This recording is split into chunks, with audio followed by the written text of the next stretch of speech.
Assalamualaikum warahmatullahi wabarakatuh. Nama saya Satu Rodiah. Di sini saya akan menjelaskan tentang sejarah syariat zakat infak sodako. Nah, sebelumnya satu misi Islam adalah untuk mengentaskan kemiskinan. Ajaran zakat dalam Islam adalah simbol kepedulian sosial terhadap kesenjangan ekonomi.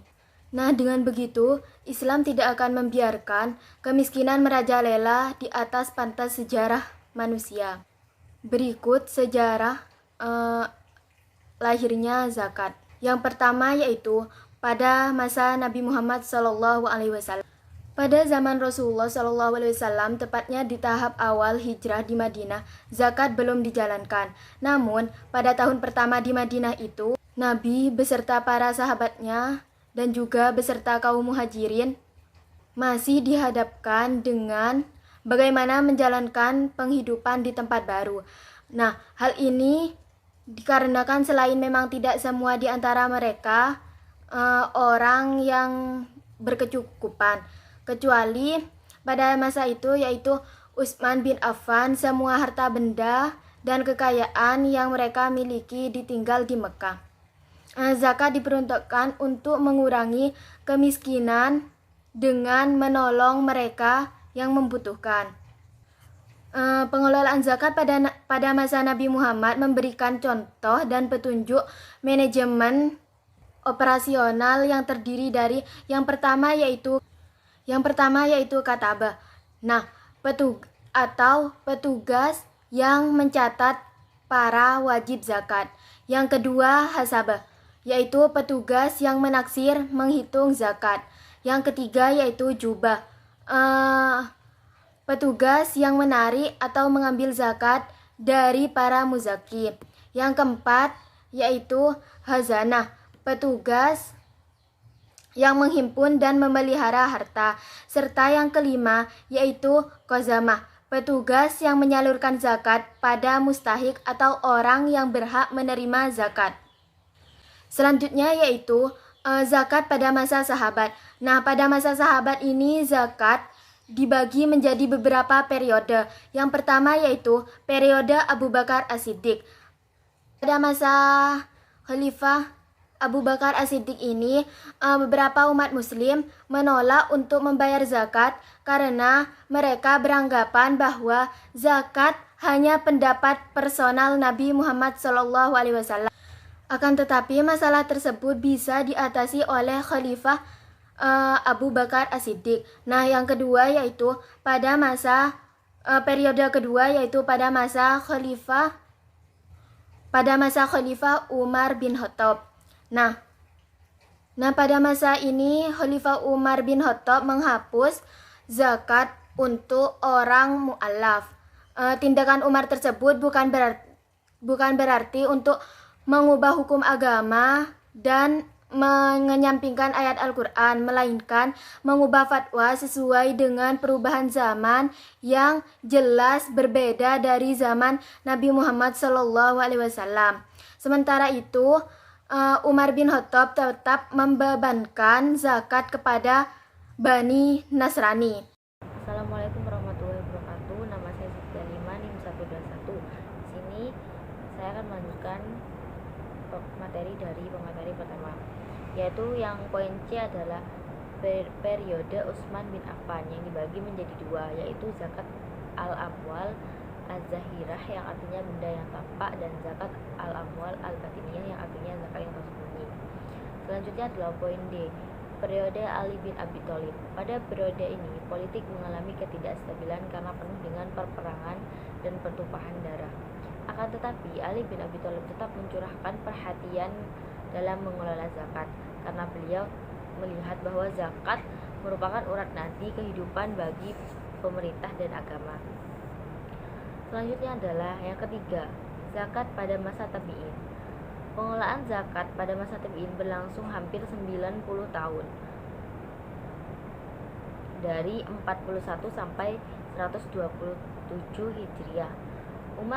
Umar bin Abdul Aziz adalah orang pertama yang mewajibkan zakat dari harta kekayaan yang diperoleh dari hasil usaha atau hasil jasa. Faktor-faktor yang melatar belakangi kesuksesan manajemen dan pengelolaan zakat pada masa Umar bin Abdul Aziz adalah adanya kesadaran kolektif dan memperdaya Baitul Mal dengan optimal. Kemudian, komitmen tinggi seorang pemimpin yang didukung kesadaran umatnya. Selanjutnya, kesadaran di kalangan pembayaran upah yang relatif mapan secara ekonomis dan adanya kepercayaan terhadap pengelola zakat dalam mendistribusikan zakat. Sekian dari saya ucapkan terima kasih. Wassalamualaikum warahmatullahi wabarakatuh. Assalamualaikum warahmatullahi wabarakatuh. Saya Robiatul Maulidia dengan NIM 117. Di sini saya akan menjelaskan tentang objek penerima zakat. Dalam Quran Surat At-Taubah ayat 60, bahwasanya sudah dijelaskan siapa saja golongan-golongan orang yang berhak menerima zakat. Yang diantaranya yaitu ada 8 golongan. Yang pertama fakir, yang kedua miskin, yang ketiga amil, yang keempat mu'allaf, yang kelima riqab, yang keenam ghorimin, yang ketujuh fisabilillah, dan yang terakhir yaitu ibnu sabil. Baik, di sini saya akan menjelaskan objek menerima zakat yang pertama yaitu fakir. Fakir merupakan orang yang tidak mempunyai harta untuk memenuhi kebutuhan pokoknya. Jadi dapat dikatakan bahwa fakir ini merupakan seseorang yang memang benar-benar tidak mempunyai apa-apa, tidak mempunyai harta untuk memenuhi kebutuhan hidupnya, tidak mempunyai tempat tinggal seperti itu, tidak mempunyai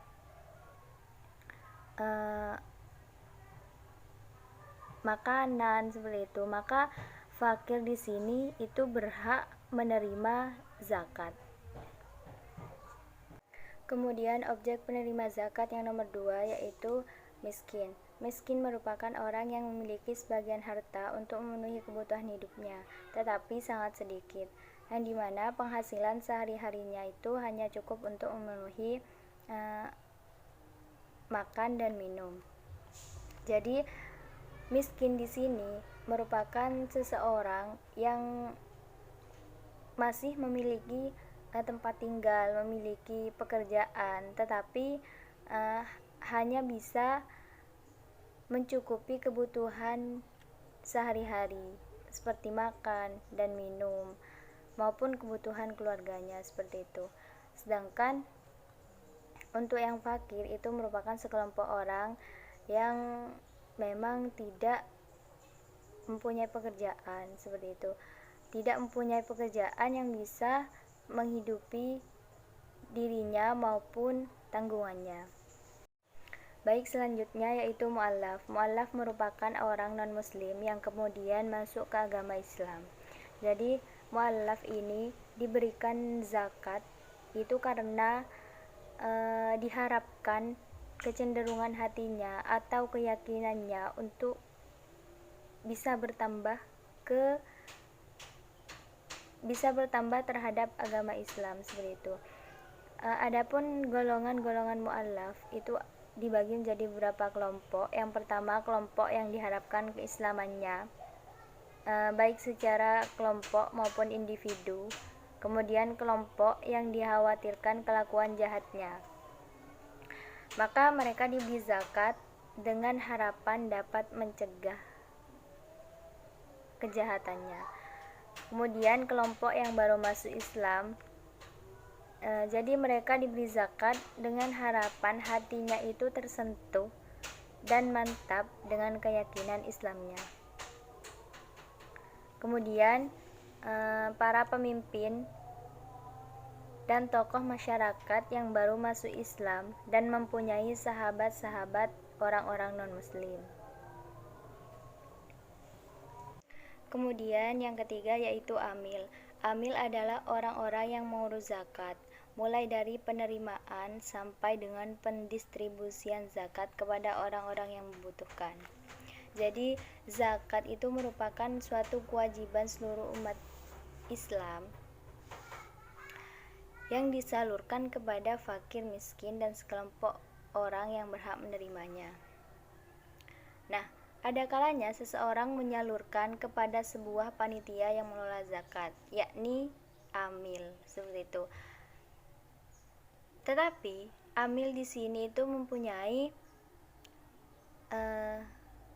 tugas untuk menyalurkan zakat dan juga berhak menerima zakat. Karena apa? Karena amil diberi bagian zakat sebagai imbalan dari tugasnya, baik amil tersebut merupakan orang kaya maupun orang yang kurang mampu, itu berhak menerima zakat, seperti itu. Kayak budak sekarang sudah tidak ada. Meskipun ada, budak itu pada zaman dahulu. Jadi sekarang sudah tidak ada yang namanya istilah budak. Fisabilillah, orang yang mengambil jihad di jalan Allah. Dan juga Ibnu Sabil, orang kayak musafir seperti itu. Jadi dari 8 golongan tersebut ditetapkan oleh ZCP sebagai orang yang mendapatkan dan juga yang berhak untuk mendapatkan pengalokasian zakat, seperti itu. Bismillahirrahmanirrahim. Jadi saya akan menjelaskan tentang ZCP ataupun zakat core principle, di mana zakat core principle di situ adalah pedoman zakat atau pengelolaan zakat yang terbaru yang mulai diluncurkan pada tanggal 23 Mei tahun 2016 di Istanbul, Turki. Jadi di sini merupakan pedoman zakat internasional yang diciptakan salah satunya oleh Indonesia yang menciptakan pedoman zakat prinsipal di sini.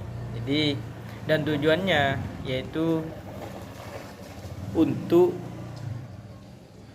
mendorong.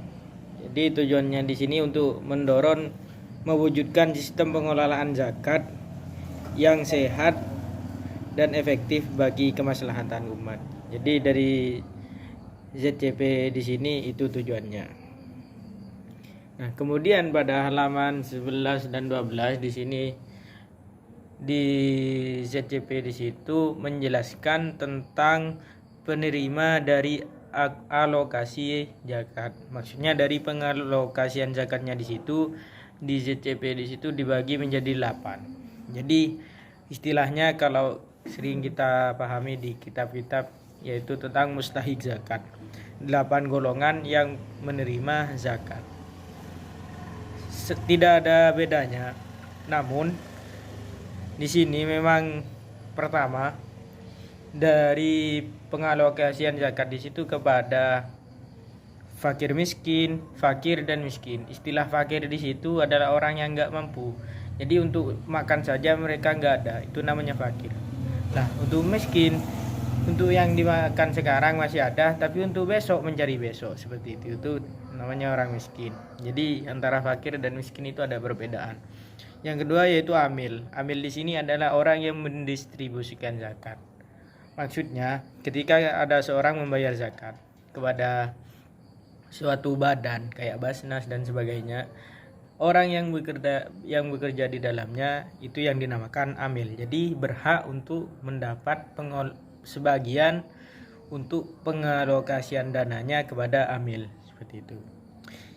Yang selanjutnya yaitu mu'allaf atau orang yang baru masuk Islam. Rikob, Gorimin, Fisabilillah dan Ibnu Sabil.